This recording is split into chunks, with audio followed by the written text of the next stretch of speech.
Titan, or in better terms, attack on my sanity.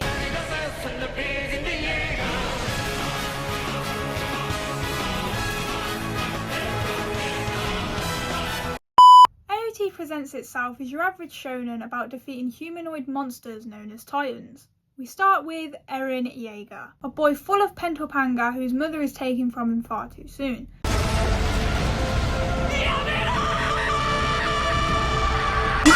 As a result, he pledges to join the Scouts, a military branch that specialises in the exploration beyond the walls and kill all Titans. We follow him and his two best friends, Mikasa, full of loyalty and a force to be reckoned with, and Armin, a timid but intelligent asset. We watch as he joins the training corps, and we meet a number of cast members that you don't quite bother to learn the names of because you're sure you'll have time to later on. By the time we see the trainees go on their first mission, you're about as hyped as Sasha when she sees a potato. You're ready to see these guys kick ass. And that is when everything is completely thrown out the window. You remember those guys whose names you didn't bother to learn? No? Well, they're all dead now. Hey yo, what the fuck? Quite brutally murdered as well.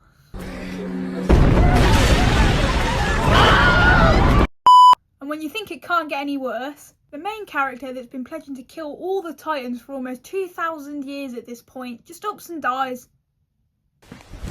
Emotional, damn it! No plot armor, no BS power up, straight up just devoured like a Michelin star meal. Who's laughing now? So yeah, to say AOT is like any anime you've watched before would be a lie. Despite what I said earlier about the characters killed off in the first few episodes of the show, they're not irrelevant. In fact, almost every single character you see on screen, no matter the screen time, is important to the plot in some way, shape or form.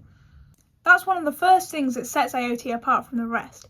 You feel for every character, whether their role is minor or major. Take Keith Shardis as an example. At face value, he's simply a hard-headed mentor whose role is to kick off the protagonist's story. But when he returns in the later seasons, you can't help but shed a tear for the guy.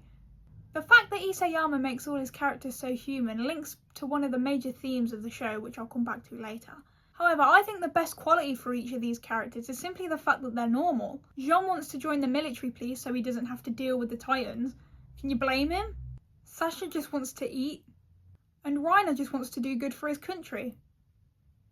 Some of the best monologues in the show comes from characters that you'd class as minor, such as Kenny's Everyone was a slave to something. or Arthur's We gotta get the children out of that forest, at the very least. You don't expect the dialogue to hit quite as hard as it does. You ever been on the Smiler in Alton Towers? That's like AOT but worse. Not in a bad way though. Almost every plot twist is insanely well thought out and backed up by what we've seen so far. Nothing is thrown in there as a filler episode or cliche trope. We don't talk about the AOT beach episode.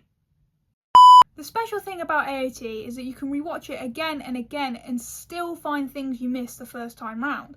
The attention to detail is immaculate. There are so many Easter eggs that foreshadow what's to come that when you watch back you feel like an idiot. You find pieces of dialogue have new meanings.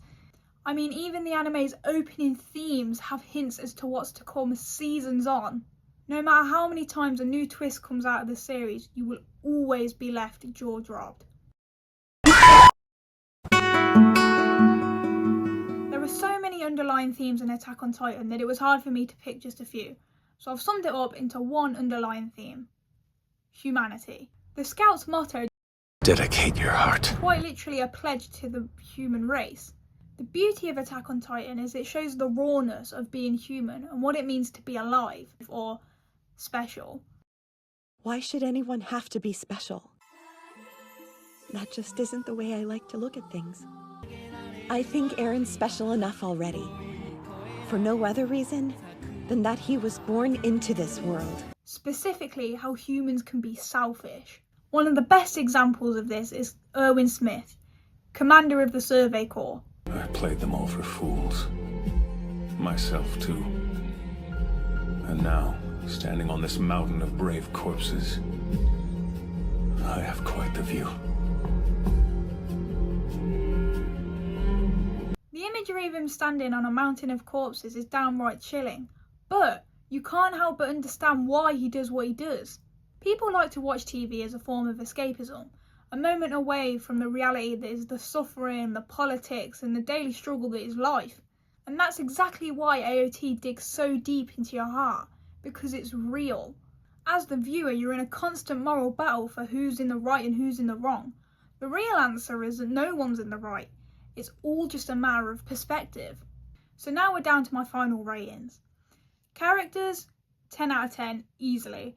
Each character is thoroughly thought out with backstory, motivation, and they're also all really likeable until they're not. But then they're likeable again, and then they're not, and then you don't know where you stand with anyone in the show. But it's great. Not to mention the absolute growth that each of the characters goes on throughout the series. Some for better and some for worse. Plot, 8 out of 10. The story is a masterpiece from start to finish. However, there are some issues that don't quite make sense, such as the Armoured Titan being the plot Armor Titan with that whole conscience BS that went down in season 3. It's clear that Isayama has a favourite. And the whole Back to the Future thing they had going on. I won't elaborate on that anymore. Themes, 2000 out of 10. Nothing leaves an impact quite like the harsh reality of life. Do not watch this if you don't want your worldview rearranging. Overall, my personal opinion, Attack on Titan is the greatest story of all time. And as someone who studied A-level English, I know a good story when I see one. I've watched plenty of animes over the years, but nothing has quite left me with a hole in my heart like Attack on Titan. Just came out of the Attack on Titan movie. Not even funny. There were times I'd finish an episode and I'd genuinely just be staring at the wall, deconstructing life. Haha, wall, get it? So yeah, if you haven't seen Attack on Titan, I would highly, highly recommend it. That's all from me today. Thank you so much for watching, and remember to dedicate your heart.